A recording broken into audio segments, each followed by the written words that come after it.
उस दौर में कश्मीर की मस्जिदों से नारे लग रहे थे, या तो इस्लाम स्वीकार करो या मर जाओ या यहाँ से चले जाओ, हमें यहाँ पाकिस्तान चाहिए। लेकिन कश्मीरी पंडितों के बिना, मगर उनकी औरतों के साथ। यह सिर्फ नारे नहीं थे, बल्कि यह चेतावनी थी उन कश्मीरी पंडितों को जो सदियों से कश्मीर के बासिंदे थे। लेकिन यह सब शुरू कहाँ से हुआ और किन घटनाओं ने कश्मीरी पंडितों को कश्मीर छोड़ने पर मजबूर कर दिया?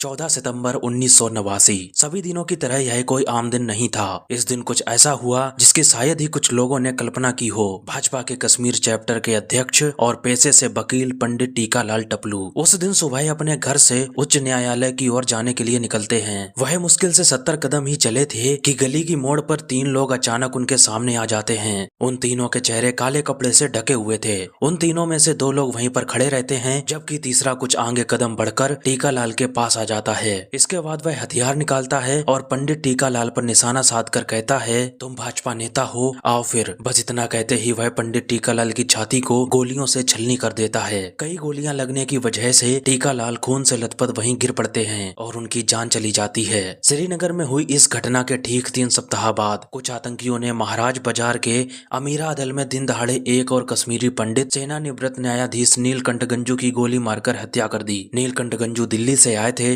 और अपने घर लौट रहे थे। जाहिर है कोई उन पर नजर रख रहा था और उन आतंकवादियों के संपर्क में था। पंडित टीकालाल टपलू और नीलकंठ गंजू की इन 2 हत्याओं ने कश्मीर घाटी के पंडित अल्पसंख्यक समुदाय को झकझोर कर रख दिया। 1989 की सर्द ऋतु में महज 3 सप्ताह के अंतराल में अपने समुदाय के 2 प्रतिष्ठित सदस्यों की गोली मारकर हत्या किया जाना पंडितों के लिए एक अशुभ संकेत था। ऐसी घटनाओं का सिलसिला 1989 से शुरू हो चुका था। नवंबर 1989 शीला टिक्कू की हब्बा कदल के पास गोली मारकर हत्या कर दी गई। 1990 में दूरसंचार विभाग के इंजीनियर बीके गंजू की उस दिन बेरहमी से गोली मारकर हत्या कर दी गई, जब उन्होंने चावल रखने के लिए इस्तेमाल होने वाले एक खाली ड्रम में छिपने की कोशिश की थी। इस तरह की घटनाएं इतनी ज्यादा हैं जिन्हें वीडियोस और मूवीज में सभी को नहीं दिखाया जा सकता। पंडितों की महिलाओं के साथ हैवानियत भरी दरिंदगी करना, फिर उन्हें तड़पा तड़पा कर मारना उन जिहादियों का शौक बन चुका था। लगभग 1341 कश्मीरी पंडितों को उन जिहादी आतंकवादियों ने मार डाला था।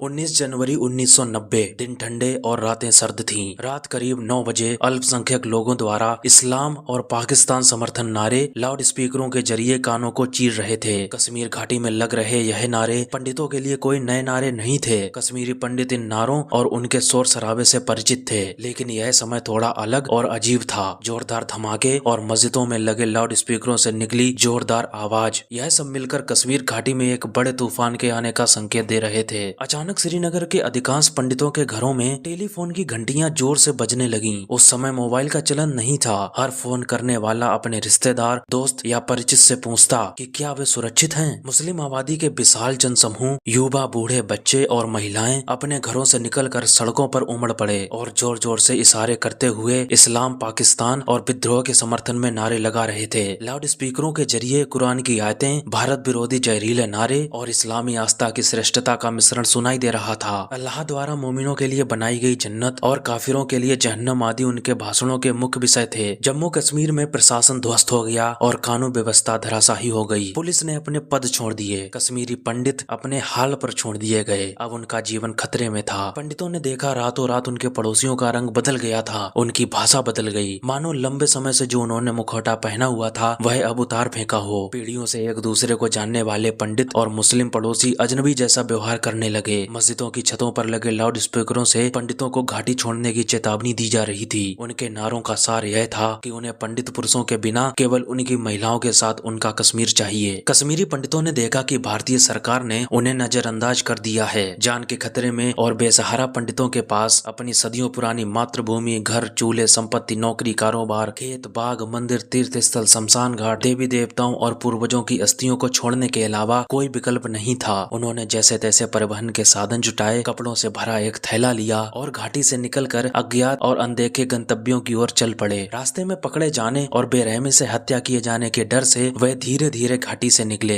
यह सिलसिला 1990 के पहले 2-3 महीनों तक जारी रहा। श्रीनगर के बादामी बाग छावनी में हजारों सैनिकों की तैनाती के बावजूद एक भी सैनिक ने भाग रहे शरणार्थियों को सुरक्षा प्रदान नहीं की। कश्मीर के पंडितों ने, जिन्होंने अतीत की 6 शताब्दियों में जबरन धर्मांतरण और अपनी सभ्यता के प्रतीकों के विनाश के अनेक अनेकों दौरों का सामना किया था, उन्हें उस समय उनकी 5000 साल पुरानी मातृभूमि से पूरी तरह से निकाल दिया गया, जब भारत में लोकतंत्र और धर्मनिरपेक्ष शासन था। कश्मीर घाटी में इस्लामी कट्टरवाद और युवाओं के उग्रवाद में हो रही वृद्धि को देखते हुए यह कहा जा सकता है कि कश्मीर घाटी का जातीय सफाया पूर्ण और स्थायी था। कश्मीरी पंडितों को उनकी जन्मभूमि से दशकों या शताब्दियों के लिए नहीं बल्कि अनंत काल के लिए निर्वासित कर दिया गया था। कश्मीरी पंडितों के चले जाने के बाद कश्मीर घाटी में उनके घर वीरान पड़े रहे। कभी पंडितों के पड़ोसी रहे लोगों ने उनके घरेलू सामान, फर्नीचर, रसोई के बर्तन, इलेक्ट्रॉनिक उपकरण, छोटी लाइब्रेरी, कागज, फाइलें और दस्तावेज लूट लिए। बिजली और शौचालय के उपकरण उखाड़ कर ले गए और उन्हें बेच दिया। अधिकतर मामलों में इन घरों के दरवाजे और खिड़कियां भी निकालकर चुरा ली गईं। मुस्लिम आबादी वाले इलाकों को छोड़कर बाकी खाली ढांचों में आग लगा दी गई। पंडितों ने घर और संपत्ति मजबूरी में बेची, जिनकी कीमत उन्हें ना के बराबर मिली। स्थानीय लोगों ने दुकानों पर कब्जा कर लिया। गाँव में जलाए गए पंडितों के घरों के खंडहरों पर कब्जा कर लिया गया। राजस्व रिकॉर्ड में उन्हें मुस्लिम वक्फ संपत्ति के रूप में दर्ज किया गया। पंडितों के मंदिरों और शमशान घाटों की जमीनों को बड़े पैमाने पर तोड़ फोड़ कर हड़प लिया गया। अब कश्मीर का जातीय सफाया पूरा हो चुका था। कश्मीर घाटी धर्मनिरपेक्ष भारतीय संघ के भीतर एक इस्लामी क्षेत्र बन गई। कश्मीर घाटी की 100% आबादी, यहाँ के लोगों का जुड़ाव तेजी से व्यापक सुन्नी मुस्लिम जगत से होता जा रहा है। कश्मीर घाटी की अर्थव्यवस्था स्थिर नहीं है। यह किसी न किसी बहाने से नई दिल्ली से मिलने वाली भारी वित्तीय सहायता पर निर्भर है। कश्मीर में अल्पसंख्यकों की आबादी 1% से भी कम है।